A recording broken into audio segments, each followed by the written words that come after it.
Music by DJ Amit Raj.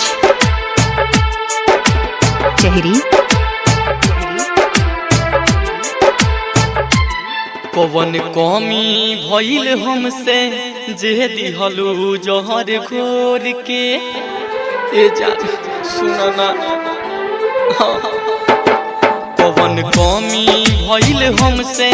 जे दिहलू जहर घोर के बोला जी अब कैसे रानी जे जइबू हमके छोड़ के हो कवन कमी भइल हमसे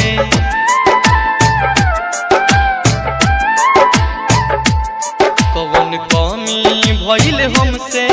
जे दिहलू जहर घोर के बोला जी अब कैसे रानी जे जइबू हमके छोड़ के हो काहे ऐसे करत अरे तू हमरा के भुला के का पैबू जा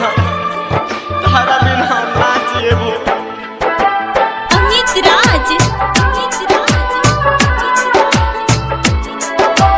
Chehri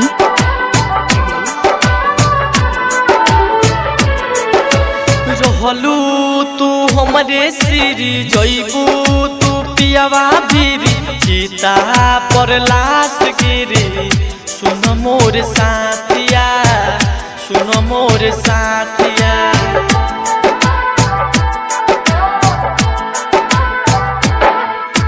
बंधियो ना डोरी ढीली पियावा से रहियो मिली देहिया हमारे नहिली सुन मोर साथिया सुन मोर साथिया नया हास लेके सास हो हाँ सुन हास लेके सास हमार चल जाई मुड़ के बोला जी अब कैसे रानी जे जइबू हमके छोड़ के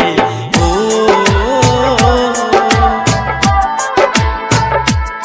कवन कमी भइल हमसे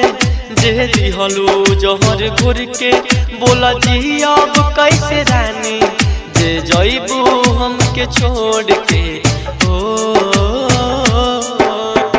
ए अरे काहे ऐसे करतारू अरे हमरा से जब धोखा देवे के रहे तो काहे प्यार के रास रचैलू mix by Nitya recording studio Daniyari Chauraha Kushinagar Uttar Pradesh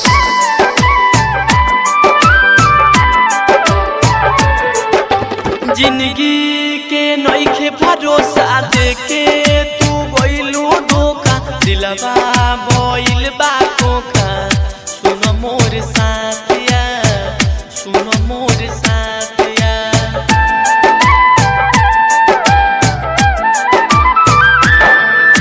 प्यार मोर बाटे अनोखा देहलू ना कवनो मौका आई हवा के झोंका सुन मोर साथिया सुन मोर साथिया मिलल तोहके रानी हो हाँ का मिलल तोहके रानी बुलेट प्रेमी के छोड़ के बोला जी अब कैसे रानी जे जइबू हमके छोड़ के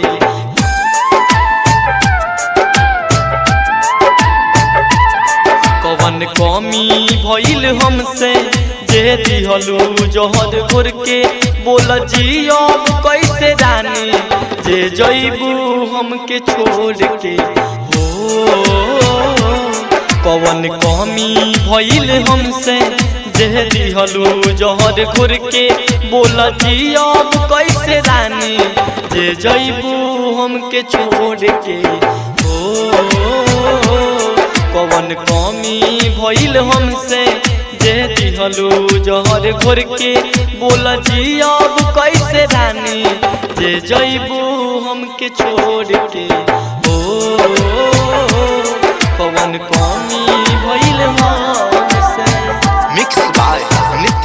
रिकॉर्डिंग स्टूडियो दनियारी चौराहा कुशीनगर।